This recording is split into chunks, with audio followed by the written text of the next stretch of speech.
Bismillah. Assalamualaikum warahmatullahi wabarakatuh. Saya Kariska Ramadina Azahra dengan NIM 186225590 dari Prodi PG PAUD. Pada UTS kali ini, saya memilih materi landasan pendidikan untuk dipresentasikan.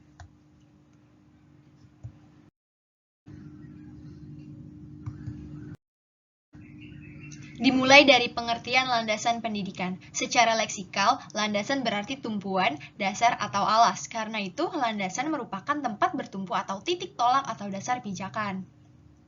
Praktek pendidikan adalah kegiatan seseorang atau sekelompok orang atau lembaga dalam membantu individu atau sekelompok orang untuk mencapai tujuan pendidikan. Berdasarkan uraian di atas, dapat disimpulkan bahwa landasan pendidikan adalah asumsi-asumsi yang menjadi dasar pijakan atau titik tolak dalam rangka praktek pendidikan dan atau studi pendidikan. Selanjutnya ada pengertian landasan pendidikan menurut para ahli. Menurut Driyarkara, menurutnya, pendidikan adalah suatu proses untuk memanusiakan manusia muda. Terdapat dua tahap yang terjadi di sini, yaitu yang pertama, homilisasi, yaitu sebuah proses untuk menjadi manusia umum. Kedua ada humanisasi, yaitu proses menjadi manusia yang lebih tinggi, lebih cemerlang, cerdas, bersinar halus, yang menghargai orang lain. Lalu menurut Thomas Groom, pendidikan dapat dilihat sebagai aktivitas politik bersama peziarah yang dengan sengaja dan terarah mendampingi manusia dahulu, sekarang, dan nanti. Menurut Langefield MJ, pendidikan merupakan usaha, pengaruh, perlindungan, dan bantuan yang diberikan kepada anak agar mendewasakan anak itu melaksanakannya sendiri. Lalu ada dari Ki Hajar Dewantara, pendidikan dilihat sebagai tuntutan dalam hidup tumbuhnya anak-anak yang senantiasa menuntun kekuatan kodrat mereka agar mencapai kebahagiaan yang setinggi-tinggi. Kemudian menurut Umar Tirta Harja dan Sulo, dilihat dari segi fungsi, pendidikan dapat dilihat sebagai proses transformasi budaya, artinya membuat budaya akan lebih mampu menanggapi perubahan, membuat ketergantungan berubah menjadi relasi sosial yang tidak lagi bergantung pada orang lain, dan tentu saja pada akhirnya mampu memahami kehidupan kebudayaan itu sendiri. Lalu ada proses pembentukan pribadi. Pendidikan diarahkan untuk membuat individu mengetahui lebih banyak hal, menjadikan individu tersebut lebih kuat dengan menghayati nilai-nilai pendidikan yang ada, dan menjadi lebih terampil. Lalu, proses penyiapan warga negara. Negara memiliki tugas untuk menyiapkan warga yang solider, dan pendidikan diharapkan mampu menghasilkan warga negara yang toleran dan berbakti kepada bangsa. Dan yang terakhir, proses penyiapan tenaga kerja. Pendidikan bertujuan untuk melatih tenaga-tenaga yang terampil untuk kemudian menjadi alat-alat masyarakat yang berkualitas. Selanjutnya, menurut Undang-Undang Nomor 2 Tahun 2003 Pasal 1 Ayat 1, pendidikan adalah usaha sadar dan terencana untuk mewujudkan suasana belajar dan proses pembelajaran agar peserta didik secara aktif mengembangkan potensi dirinya untuk memiliki kekuatan spiritual keagamaan, pengendalian diri, kepribadian, kecerdasan, akhlak mulia, serta keterampilan yang diperlukan oleh dirinya sendiri, masyarakat, bangsa, dan negara. Dilanjut dengan pentingnya landasan pendidikan untuk dipelajari. Beberapa alasan mengapa landasan pendidikan harus dipelajari yaitu yang pertama, untuk membangun landasan pendidikan yang kokoh.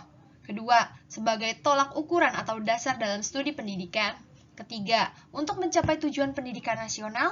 Keempat, untuk menjadikan sumber daya manusia yang cerdas. Dan yang terakhir, landasan pendidikan menjadi pedoman yang konkret.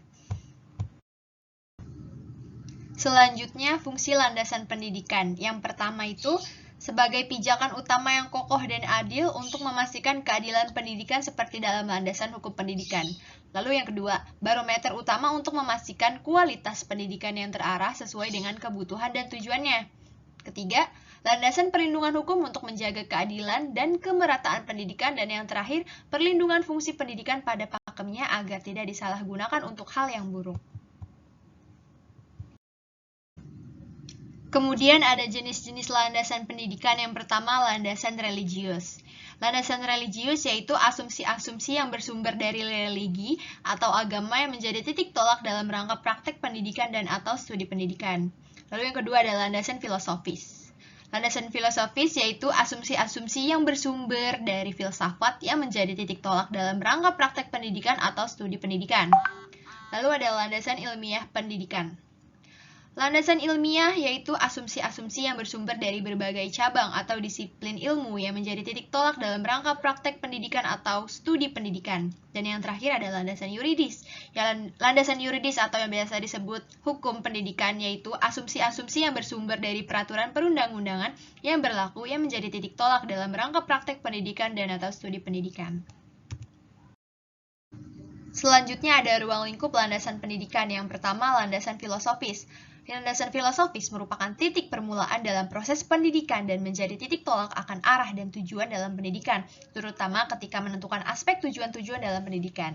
Lalu yang kedua adalah landasan sosiologis. Sosiologi adalah ilmu yang mempelajari hubungan antara manusia dalam kelompok-kelompok dan struktur sosialnya. Artinya bahwa mempelajari bagaimana manusia berhubungan satu dengan yang lainnya dalam kelompoknya dan bagaimana susunan unit-unit masyarakat atau sosial di suatu wilayah serta kaitannya dengan yang lainnya. Jadi, sosial pendidikan adalah ilmu pengetahuan yang mempelajari tentang hubungan dan interaksi manusia, baik individu maupun kelompok atau masyarakat, dengan persekolahan dan begitu pun sebaliknya, hubungan antara persekolahan dengan manusia, sehingga terjalin kerjasama yang sinergi dan berkesinambungan antara manusia dengan pendidikan.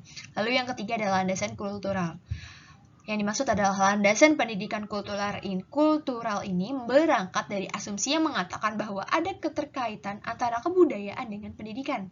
Kebudayaan sebagaimana halnya sistem sosial yang berlaku di masyarakat merupakan sebuah kondisi yang esensial untuk perkembangan dan kehidupan masyarakat. Lalu ada landasan psikologis. Psikologi merupakan ilmu jiwa, yakni ilmu yang mempelajari tentang jiwa manusia. Jiwa atau psikis dapat dikatakan inti dan kendali kehidupan manusia yang selalu berada dan melekat pada manusia itu sendiri. Lalu yang terakhir adalah landasan ilmiah dan teknologis. Kebutuhan pendidikan yang mendesak cenderung memaksa tenaga pendidik untuk mengadopsi teknologi dari berbagai bidang teknologi ke dalam penyelenggaraan pendidikan.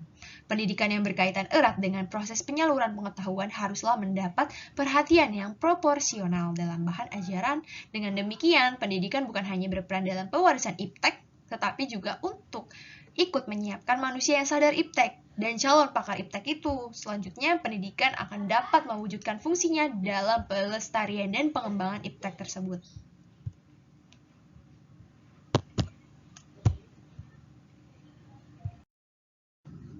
Baiklah, usai presentasi saya pada UTS kali ini, berikut saya tampilkan daftar pustaka dari materi yang telah saya sampaikan. Mohon maaf bila masih terdapat banyak kekurangan. Semoga materi yang telah saya sampaikan dapat bermanfaat bagi kita semua. Saya Kariska mengucapkan terima kasih. Wassalamualaikum warahmatullahi wabarakatuh.